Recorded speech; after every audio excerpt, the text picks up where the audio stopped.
In the high-stakes world of international defense procurement, timing and symbolism are often as telling as the technical specifications of the hardware itself.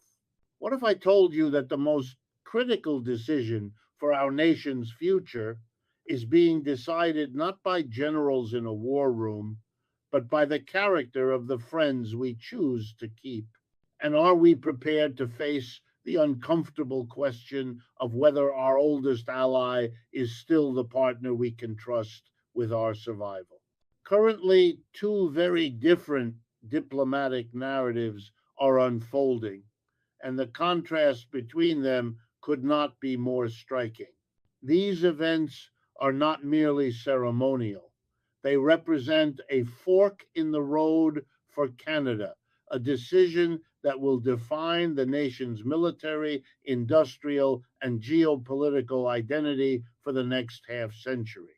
On one side of this geopolitical divide, a scene of cool, calm, and classic diplomacy is taking place in Ottawa. The King of Sweden, Carl XVI Gustaf, has touched down on Canadian soil. He did not arrive alone. He brought with him the chief executive officer of Saab and representatives from 30 different companies. This was not a visit characterized by coercion or transactional bullying. Instead, it was a display of partnership, mutual respect, and a shared vision for the future. The Swedish delegation arrived with a proposal to build fighter jets, not just for Canada, but in Canada, offering a level of collaboration that is rare in the modern arms trade. On the other side of the spectrum, a very different scene plays out south of the border. Donald Trump is welcoming Saudi Crown Prince Mohammed bin Salman, a man he once bragged about saving from the United States Congress. This is the same Crown Prince linked by intelligence agencies to the brutal murder of journalist Jamal Khashoggi, and the same leader who once expelled Canada's ambassador and froze trade relations simply because Canada dared to speak up about human rights. Yet, this is the man receiving priority access to the exact same F-35 fighter jets that Canada is being pressured to buy. This juxtaposition presents a profound question for the Canadian government and its people. Does Canada partner with a like minded democratic ally like Sweden to build its own future? Or does it get in line behind the Saudis for American jets that come with heavy political strings attached? The generals in Ottawa may be panicking, and the old guard may be rushing to defend the status quo, but the reality is that Canada has a choice to make that comes around only once in a generation. It is a choice between subservience and sovereignty. Now, to truly understand why the Swedish offer is so compelling, we have to look at the concept of sovereign capability and how we can avoid repeating the mistakes of the Avro Arrow. To understand why the Swedish offer is so compelling, one must first understand the fatal flaw of the American alternative, the lack of true ownership. When a nation buys the F-35, they are not just buying a jet, they are buying into a subscription service controlled by Washington. The F-35 is a marvel of modern engineering, but it is also a black box. The software, the maintenance codes, and the deep technical specifications remain the intellectual property of the United States. The proposal brought by the King of Sweden and the Saab executives is fundamentally different. It is a pitch so strong and logical that one could almost imagine assembling it with an IKEA hex key. They are not just offering hardware, they are offering sovereign capability. This is a phrase that gets tossed around in defense circles, but in this context, it has a very tangible meaning. If Canada chooses the Gripen, Canada builds it, Canada fixes it, Canada owns the technology. This distinction is critical for national security. Under the current F-35 arrangement, Canada is essentially renting its own air force. If a jet breaks down or needs a critical software update, Canada must phone Washington. If the United States Congress is in a deadlock, or if a future administration decides to use maintenance contracts as leverage in a trade dispute, Canada is left grounded. There is no more sorry, Canada. Your spare parts are delayed because Congress is mad about dairy tariffs. With the Gripen, the supply chain lives within Canadian borders. Furthermore, there is the terrifying theoretical risk of the kill switch. The F 35 runs on millions of lines of American code. Being interoperable with the US military also means being dependent on them. It is not the realm of science fiction to imagine a scenario where a volatile US president, whether it be Donald Trump or a successor, disagrees with a Canadian foreign policy decision and decides to limit the operational capacity of the fleet. Imagine having to call Mar-a-Lago to ask why the Royal Canadian Air Force cannot turn on its jets today. With the Swedish partnership, Canada holds the keys. This argument for sovereignty resonates deeply with the Canadian psyche because the nation carries a collective trauma regarding aerospace independence, the Avro Arrow. Decades ago, Canada built the greatest interceptor on Earth. It was decades ahead of anything the United States had produced. It featured world leading engineering and technology that was the envy of the world. Yet, under immense pressure from Washington and a conservative government that folded under that pressure, the program was scrapped. The destruction of the Avro Arrow was not just a loss of a plane, it was a dismantling of a future. Following the cancellation, the United States poached thousands of Canada's best engineers. NASA literally hired them to help build the Apollo program. Canadians have seen this movie before. Canada builds something extraordinary. Washington gets jealous or exerts pressure. Ottawa backs down, and the nation's future is outsourced.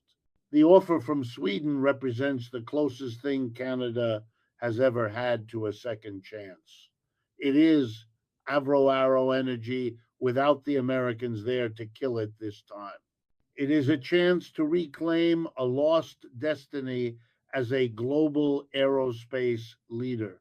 But beyond the abstract concepts of sovereignty and history, there is a cold, hard economic reality regarding jobs and industrial growth that we absolutely must consider. The numbers associated with the Swedish proposal are staggering, not just in their size, but in their specific impact on the Canadian economy. The Swedish delegation has put a guarantee on the table, the creation of up to 10,000 Canadian jobs. These are not vague, temporary positions. These are high quality, long term careers for engineers, machinists, programmers, bombardier staff, and tool and die makers. Unlike the nebulous industrial benefits often touted by Lockheed Martin, which essentially amount to allowing Canadian companies to bid on contracts they might not get, Saab is proposing a full integration of the Canadian aerospace sector. The difference in the flow of money is stark. When Canada spends billions on the F 35, that money goes straight to Texas and disappears into the American military industrial complex. It leaves the Canadian economy forever. In contrast, Gripen money stays in Canada. It pays Canadian taxes, supports Canadian families, and grows Canadian industries right here on home soil. It is without a doubt the most Canada First defense offer the country has received in decades. This partnership involves major Canadian players. Saab has already met with companies like Bombardier, CAE, and IMP Aerospace in Nova Scotia. The vision is to establish specific centers of excellence across the country. The proposal includes a Gripen Center in Montreal, a Cyber Resilience Center in Toronto, and a Sensor Center in Vancouver. This is a nationwide industrial strategy, not just a purchase order. The timeline for this economic injection is equally impressive.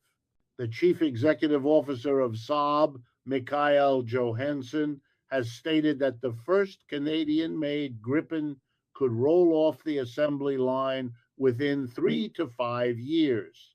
This creates a bridge between the immediate needs of the military and the long term needs of the economy. Furthermore, there is the issue of cost efficiency, which is a language that every taxpayer understands. The F 35 is notoriously expensive to operate, costing approximately $42,000 per flight hour. In comparison, the Gripen is a model of efficiency costing between $4,000 and $8,000 per flight hour. To put that in perspective, for the price of flying a single F 35 Canada could fly 5 Gripens. When one considers the sheer size of the Canadian landmass and the requirement for frequent Arctic patrols, this cost differential is not just a budget line item. It is a strategic capability. A fleet that is too expensive to fly is a fleet that stays on the ground. A fleet that is affordable ensures that Canadian pilots are in the air, protecting the border and asserting sovereignty over the North. Every dollar saved on flight hours is a dollar that can be reinvested into training, infrastructure, or other critical military needs. Of course, none of the economics matter if the jet can't fly, so let's compare the operational reality of the Arctic Warrior versus the Hangar Queen. The panicked letter sent by 12 retired senior Royal Canadian Air Force officers to Mark Carney argued that the F 35 is the only choice for modern warfare. They cite stealth as the non negotiable requirement. However, this argument fundamentally misunderstands Canada's actual defense needs. Stealth is an aggressive capability.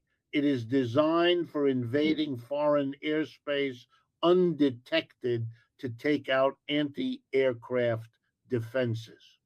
It is a tool for projecting power abroad. Canada's primary mission is not invasion, it is defense, specifically the defense of the Arctic.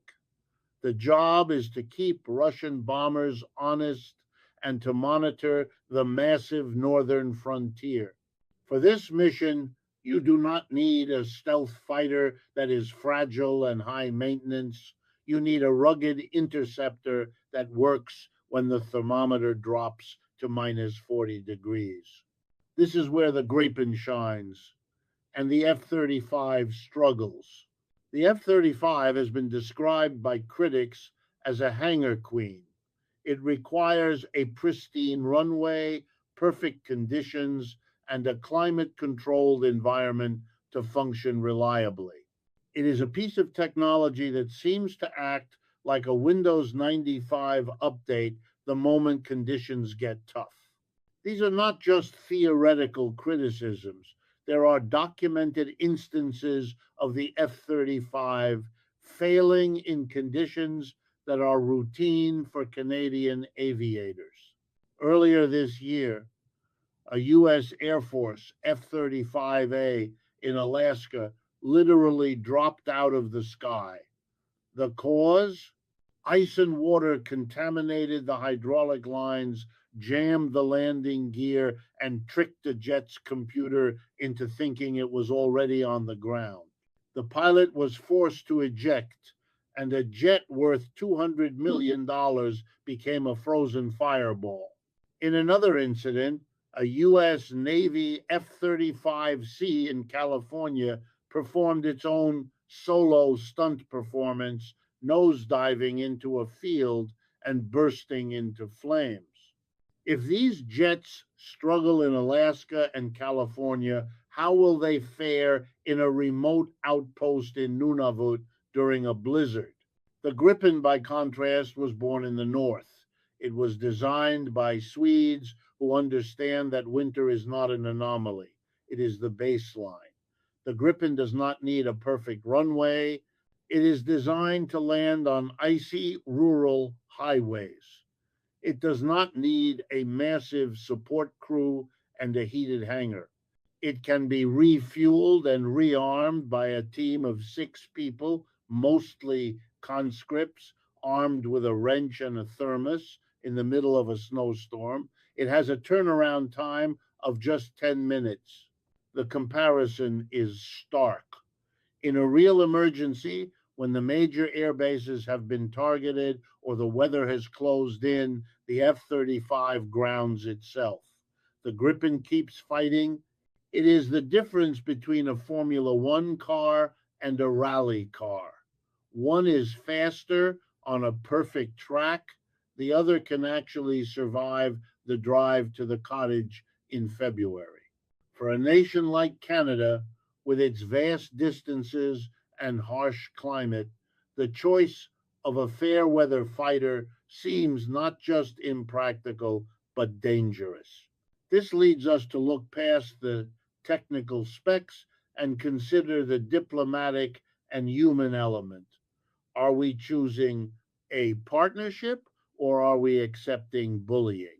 We often look at defense contracts through the lens of specifications and spreadsheets, but at the end of the day, these are agreements between people and nations. The human element, the nature of the partner, matters immensely. This is perhaps where the contrast between Sweden and the United States is most visceral.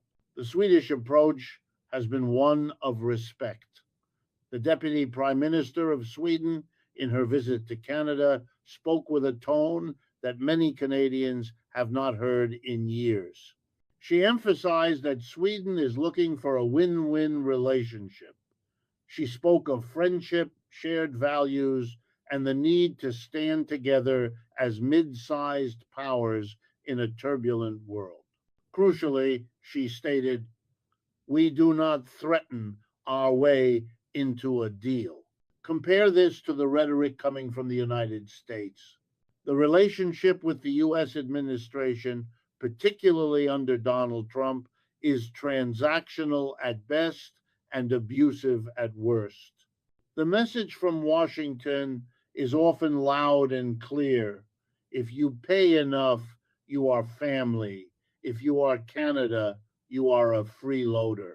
The F 35 deal is not presented as a partnership, it is an ultimatum. There have been veiled and open threats that if Canada does not purchase the F 35, the US will review the NORAD agreement or tighten the border or reconsider trade deals. This is the behavior of a bully, not an ally. It is the tactic of a leader who gets angry over television commercials and calls reporters names.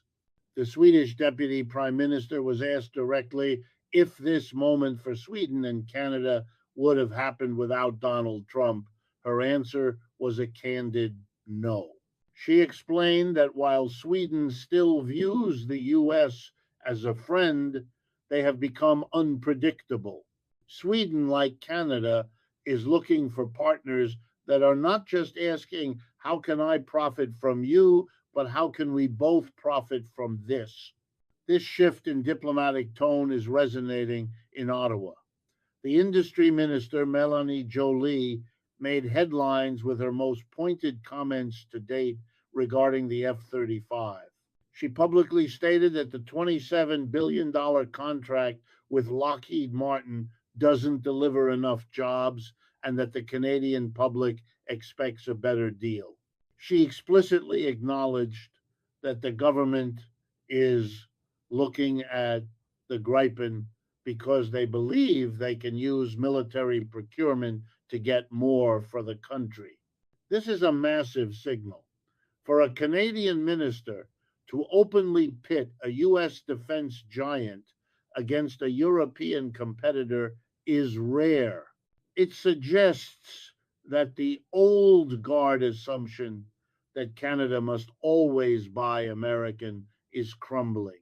It suggests that the leadership, including Prime Minister Mark Carney, who ordered the review, recognizes that the geopolitical landscape has changed. Trust is a currency, and right now the US is bankrupt while Sweden is solvent. There is also a forward looking strategic argument that tips the scales, and that is Canada's potential future as a global exporter. Sweden is a nation of innovative engineers, but it is a small country with a population of roughly 10 million people.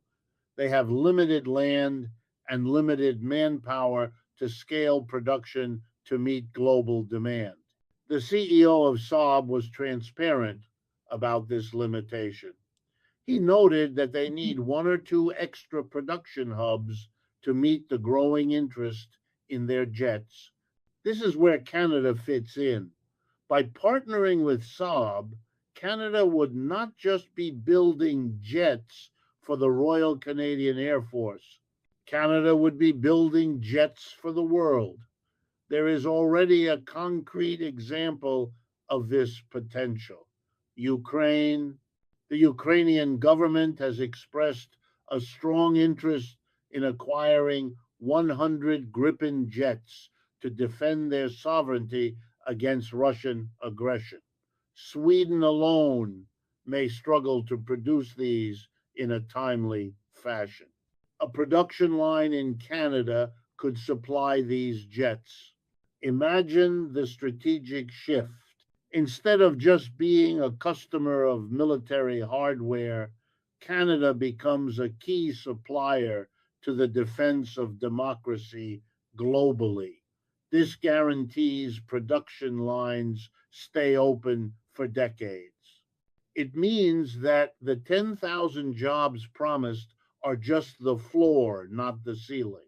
It integrates the Canadian aerospace sector into a global supply chain in a leadership role, rather than as a subsidiary making small parts for a Lockheed Martin assembly line in Texas. This fits a broader global pattern where mid sized democratic nations are looking to decouple from unreliable superpowers.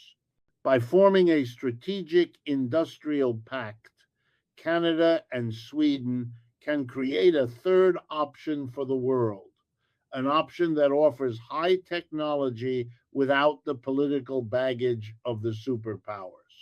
Before we reach the final verdict, we must address the elephant in the room that the lobbyists in Ottawa and Washington constantly point to: the concept of interoperability and the hidden bill that taxpayers have not yet seen. Critics of the Swedish option often retreat to a single panic inducing argument. The idea that if Canada does not buy the F 35, we will be locked out of NORAD and unable to communicate with our American allies during a crisis. This is a carefully cultivated myth designed to stifle debate. The reality is that interoperability does not mean identical. The Gripen E is not a rogue element. It is a fully NATO compatible system designed specifically to operate within the alliance's architecture. It utilizes the standard Link 16 data link, allowing it to share real time tactical information seamlessly with U.S. forces, F 35s, and ground control stations. With Sweden's accession to NATO, the Gripen is now an integral part of the alliance's own air defense strategy. The idea that a Canadian pilot in a Gripen cannot coordinate with an American pilot in an F 35 is as absurd as suggesting that an iPhone user cannot call an Android user. The technology to bridge these systems exists, it is proven, and it is being used by other NATO nations today. In fact, there is a compelling strategic argument that a mixed fleet actually strengthens North American defense rather than weakening it.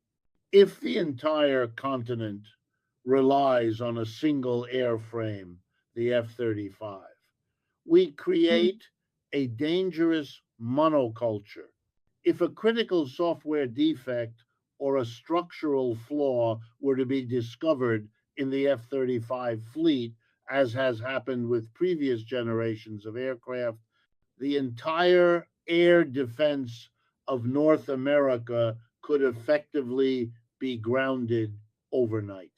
By operating a distinct, robust, and geographically suited fleet of Gripens, Canada provides a layer of resilience and redundancy to NORAD. We ensure that no matter what technical challenges plague the Lockheed Martin fleet, the Canadian North remains patrolled and secure. Strategic diversity is a strength, not a weakness, in a defensive alliance. Furthermore, we must shine a light on the hidden infrastructure crisis that the F 35 purchase would trigger a cost that is rarely included in the glossy brochures. The F 35 is a highly sensitive machine that requires specific environmental conditions to maintain its stealth coatings and delicate avionics. It cannot simply be parked in a standard Cold War era hangar in Cold Lake or Bagotville.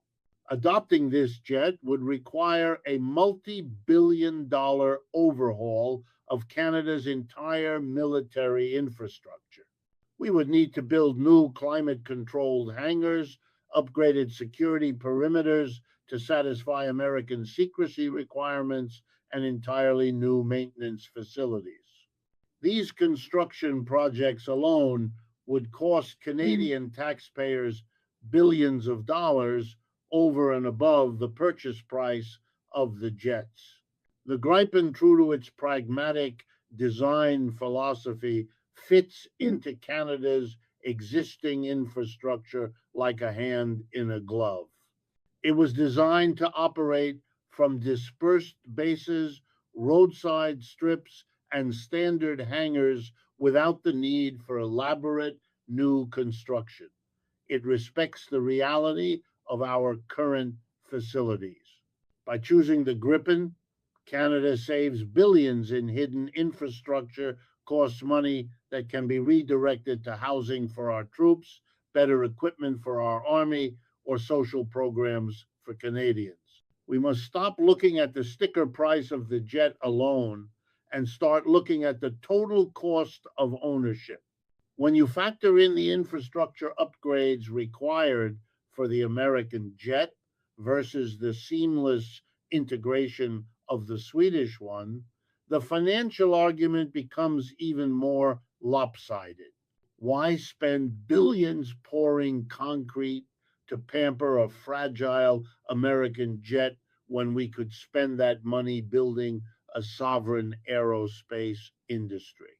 So, when we weigh all these factors, we arrive at a final verdict. Canada stands at a definitive crossroads. The choice is binary, and the consequences are eternal. On one path lies the F-35. It is a path of least resistance for the generals who are stuck in the past. It offers a stealth capability that Canada does not strictly need at a price Canada can barely afford, with a maintenance schedule that defies the reality of the Canadian climate. Politically, it cements Canada's status as a dependent client state of the United States, vulnerable to the whims of whoever occupies the White House. It sends billions of dollars south of the border and accepts a future where Canada asks for permission to fly its own planes. On the other path lies the Gripen. It is a path of courage and ambition. It offers a jet that was bred for the Arctic, capable of operating from a frozen highway in the middle of nowhere. It brings 10,000 real manufacturing jobs and a revitalized aerospace sector. It keeps billions of dollars within the Canadian economy. Most importantly, it offers dignity.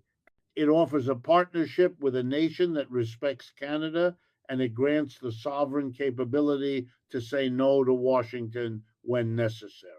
The generals may say that Canada needs to be interoperable with the US, but as the political climate shifts, the stronger argument is that Canada needs to be independent from them. The offer from Sweden is not just about a plane, it is about national maturity. It is about deciding whether Canada wants to be the add on thrown into the cart for free shipping by a transactional US president or a sovereign partner building its own future. The King of Sweden did not come to Ottawa just to drink tea. He came to offer Canada a way out of the trap. The money exists, the need exists, and the partner is willing. The only question remaining is whether Canada has the leadership to put its own interests first instead of Texas first. The choice is clear. The Gripen is the only jet that offers Canada a future that is actually Canadian.